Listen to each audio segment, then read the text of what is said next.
Hello, I'm Dr. Andrew Allen, Assistant Professor of Saxophone at Georgia College, and in this video I'll be performing and discussing the audition materials for tenor saxophone for the 2020-2021 Georgia All-State Concert Band. Now please listen as I play the first portion of the audition materials, Adagio, molto, espressivo.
In the Adagio molto espressivo, there aren't a lot of technical problems per se.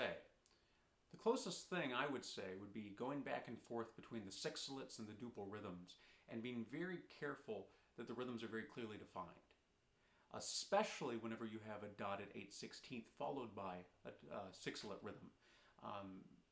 Without a lot of going back and forth with the metronome on subdivision, clearly making sure that the dotted 8/16 is accurate and the sixolet is accurate, there could be some problems there. So I would spend some time getting comfortable with that. Throughout, you need to keep a very high pressure of air going. And also, remember that you're going to be recording these for your audition. So anything on the page, you need to over-exaggerate. In fact, make sure that you're recording yourself through the process of preparing this etude, all of the audition materials, and make sure that you can clearly hear those differences. If not, do a bit more.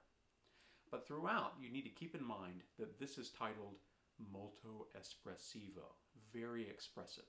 Play with a beautiful sound, and on anything longer than an eighth note, make sure that you put some nice, lovely, expressive vibrato.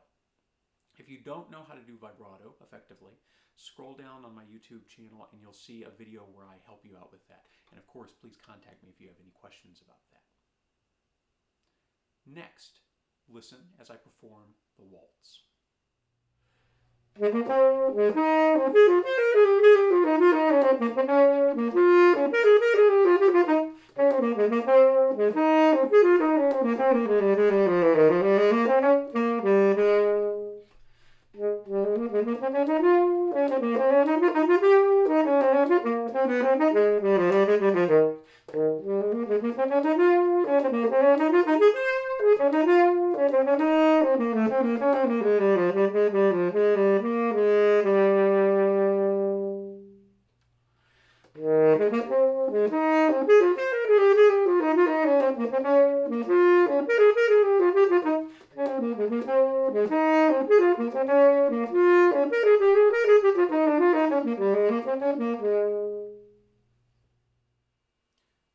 In the waltz, probably your biggest issue is going to be counting.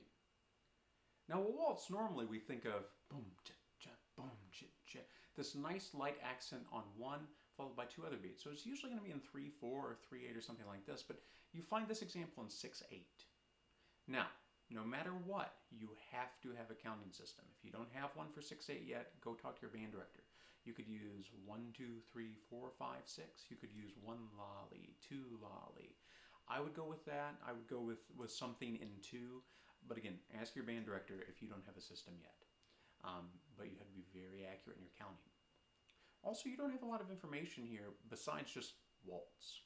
But still, that tells you a lot about style. You see a lot of articulations, a lot of accents, but ultimately this should be a smooth, flowing piece of music. So don't go heavy on the accents, articulations. Keep them very light and keep air behind the articulations. Don't feel the need to start puffing your airstream because that's only going to make the technique very ragged. It's going to pull apart the articulation and the note. So make sure that as you're practicing this, go back and forth between slurring it and doing the articulations on the page, and all the while think about your airstream and the focus of your airstream. Throughout, you need to think about where you want to use side B flat versus bis. There are a lot in this piece, so I'm not going to tell you everywhere, but just keep in mind that whenever you have a B flat or a C going back and forth from one to the other, you probably want to use side. If it's leaping around, you probably want to use bis, but think through that. Go ahead and mark it. Think about your decisions on all of this. As you practice, keep things light and beautiful and free. Now, if you have any questions that pop up along the way, don't hesitate to contact me. You can find all of my contact info at the end of this video. I would love to talk to you if you have any questions or concerns. I would love to maybe even do a Zoom lesson with you. But please get in contact.